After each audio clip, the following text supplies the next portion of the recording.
We will see about a senior citizen savings scheme, that is SCSS, and it will be a post-retirement plan for many of the senior citizens, and this will be useful for GDS to MTS, GDS to Postman, GDS to PA, and IPO examination and PS group.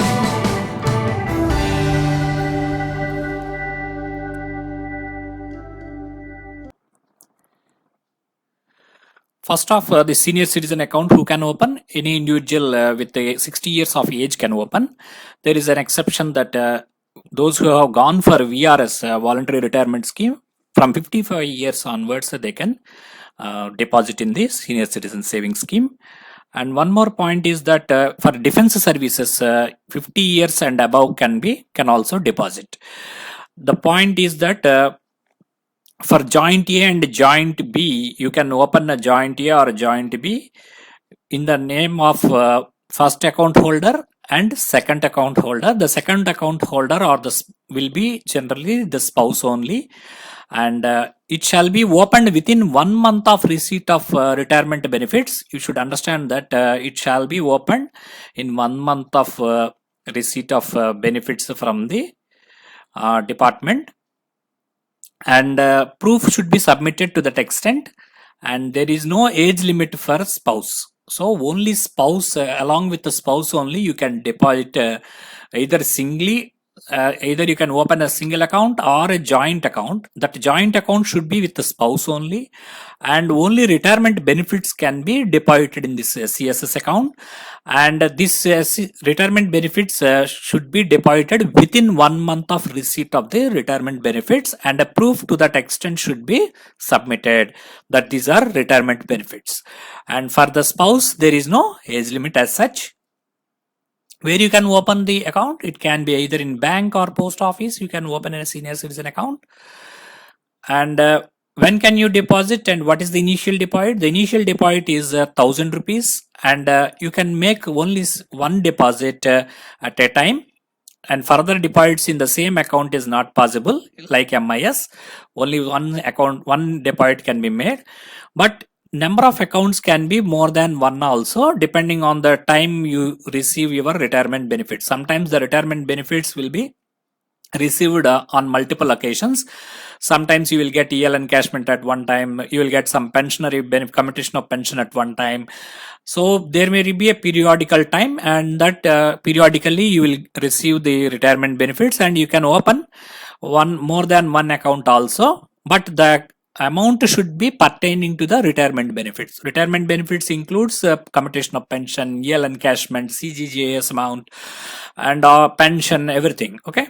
The maximum limit is 15 lakhs at the maximum in an account, or put together in all accounts you can deposit only 15 lakhs, and the maturity is for a period of 5 years, and quarterly interest will be paid after in the March, June, September and December. At the end of the month they will be paid, and it can be in this quarterly interest can be credited into your single or joint A or joint B account, but for joint A or joint B, the KIF should be same. CIF should be, customer index file should be the same.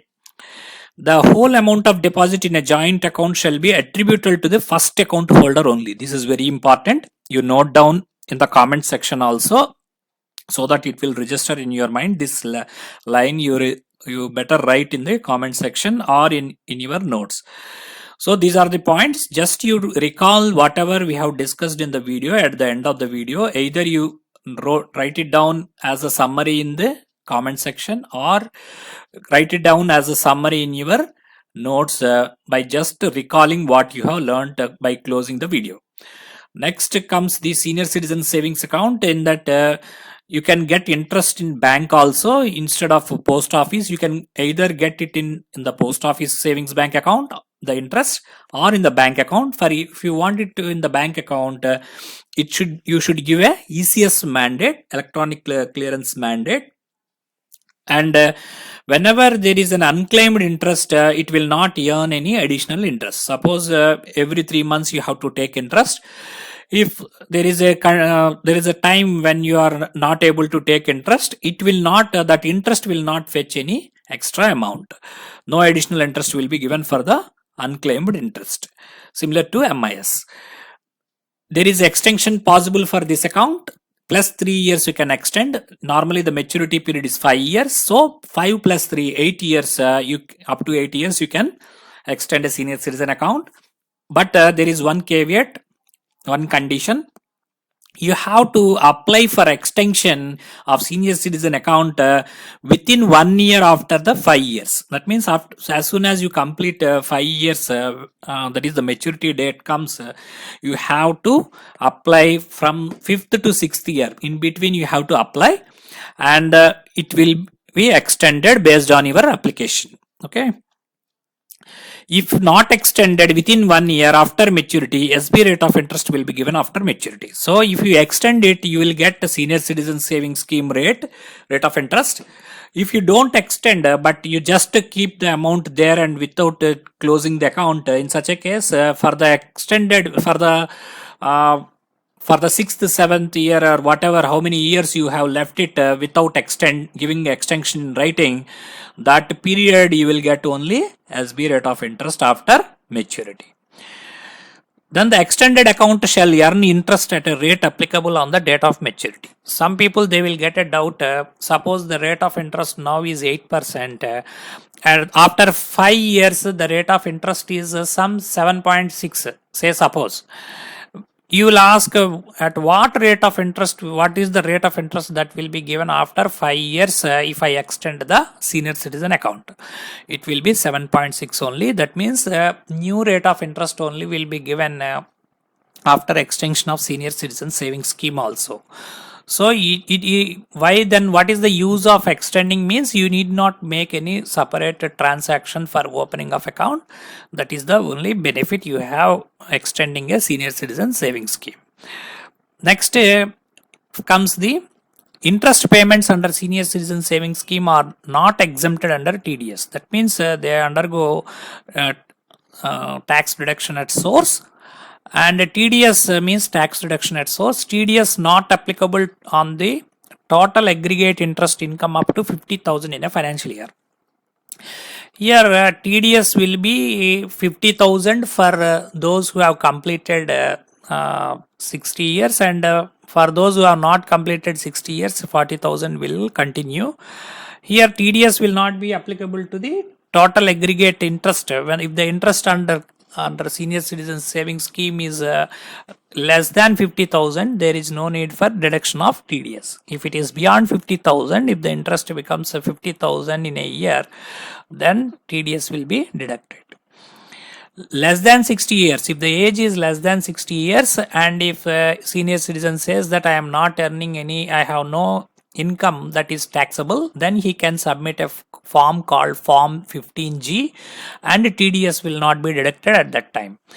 If his age is more than 60 years, he can submit a Form 15H, so that if he says that I don't have any taxable income, then on submission of 15H, if the age is more than 16 years, TDS will not be deducted.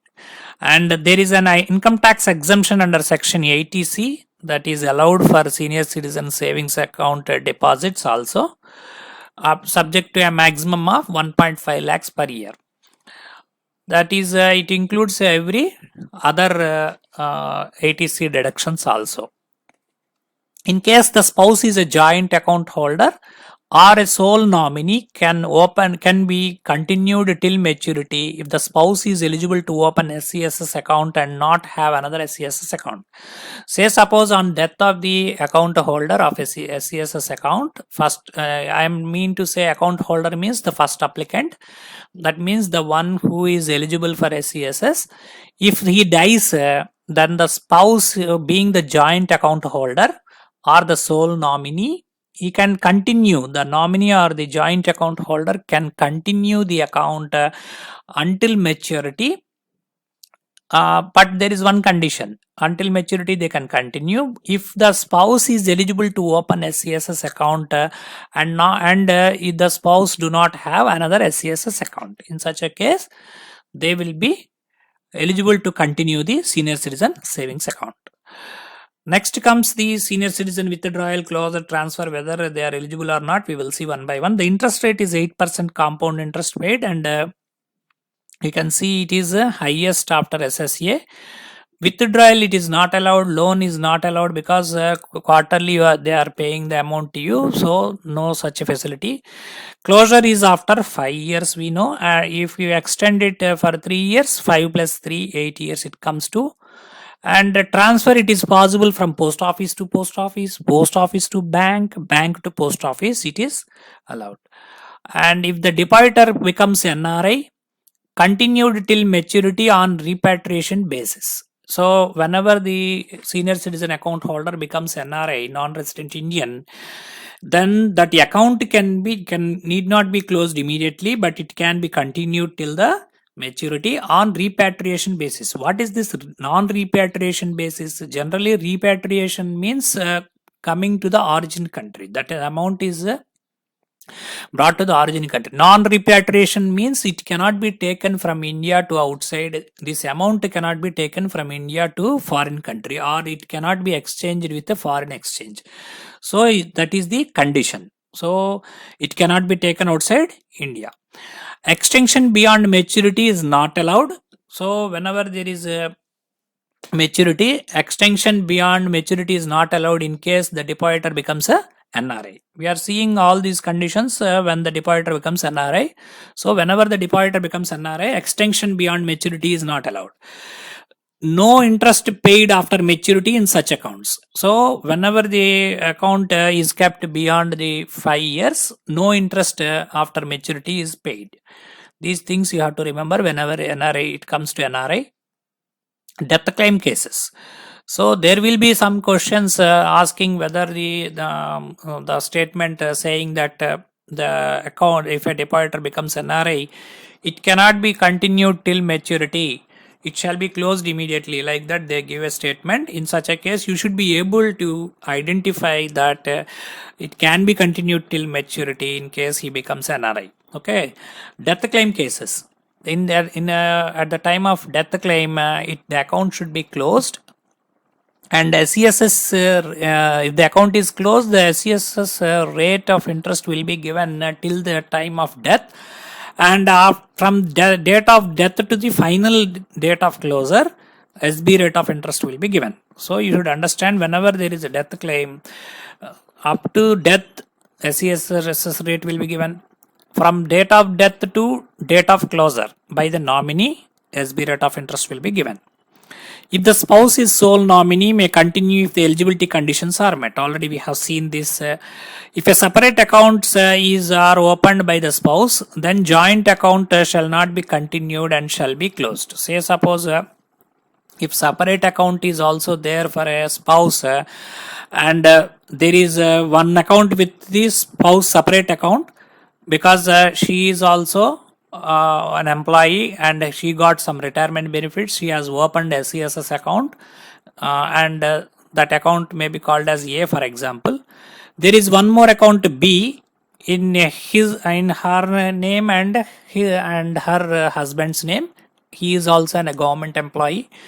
In such a case, whenever the husband dies, he has to close the account B, and she cannot continue the account B, because she is having already one account called A in her name.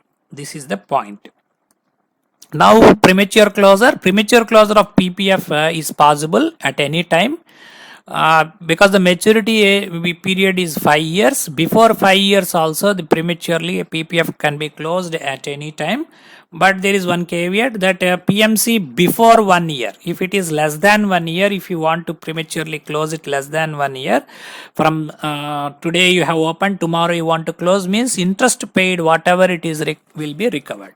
Say suppose he has paid for 6 months, 6 months interest, that means 2 quarters interest is paid to him. That 2 quarters interest will be recovered from the principal amount at the time of payment of premature closure. Then comes the PMC after 1 year to 2 years. If you ask for premature closure between 1 to 2 years, 1.5% of the total amount will be deducted.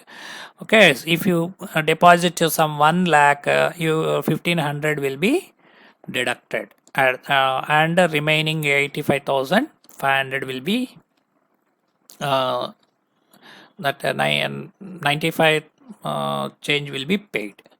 Then comes the PMC. After 2 to 5 years, 1% deduction will be made. This also you have to remember.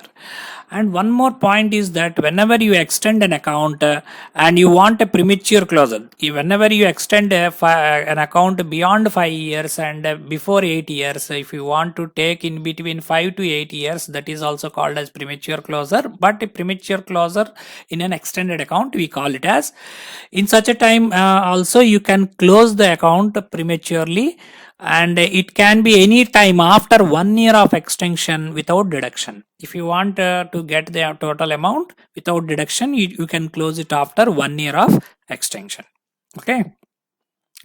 Now here you can see the tabular form and the representation of what it is here. Here you can see the 1 year, 2 years, 3 years, 4 years, 5 years. This is the normal period. It will be matured at after 5 years, and extension period after 8 years it will be matured. So whenever you have to go for the extension between these two periods, 5 to 6, you have to decide and tell whether you are going to have the extension or not. Say suppose after 6 months after maturity of 5 years, if you decide to go for extension, you can go, and the last 6 months also you will get the interest. That is not an issue with at the rate of Scss. Even though at any time if you submit the application between that 1 year, Scss rate will be given. Here the tabular form, take a screenshot. Maturity and extension, if you can see 5 plus 3 is there to be exercised within 1 year of maturity date, and PMC Scss if it is less than 1 year, interest whatever paid will be recovered. 1 to 2 years PMC means 1.5 deduction, 2 to 5 means 1% deduction, and PMC after extension 5 plus 3 means closure at any time after 1 year will be allowed without any deduction. So now we will see one MCQ, only one MCQ I will give. You try to post the answer of this MCQ in the, I will not tell the answer, you try to post in the comment section. Which of the following statements are true with reference to SCSS account in a post office? There shall be no age limit for second applicant. The whole amount of deposit in a joint account under SCSS shall be attributable to both the account holders. Statement 1 only is true, statement 2 only is true, statement 1 and 2 are true, neither statement 1 nor statement 2 is true. So you please try to post your answer in the comment section. Thank you. Only this is the question, and this is all about Senior Citizen Savings Scheme. Thank you. For more marks and higher ranking, subscribe to Career Post.